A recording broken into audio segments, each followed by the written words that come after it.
alles Inspiration, wissen Sie? So als Künstler ist immer alles irgendwie Inspiration.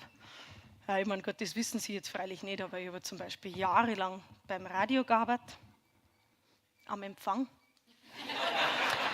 Da haben dann immer irgendwelche Leute angerufen, die wissen wollten, wie ein Lied heißt, das irgendwann vor 3 oder 4 Wochen im Radio gekommen ist.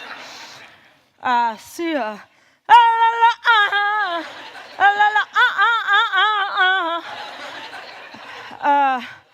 Aber was ist denn das für ein Lied? Ach so, was für Sprache? Mei, schon Englisch, aber instrumental. Dann habe ich mal so eine Zeit lang so als Vertreterin gearbeitet, so für Alarmanlagen. Dann bin ich immer so von Haustür zu Haustür gegangen, habe ich echt gut verdient. Aber immer, wenn keiner daheim war, habe ich einfach einen Prospekt auf den Küchentisch gelegt.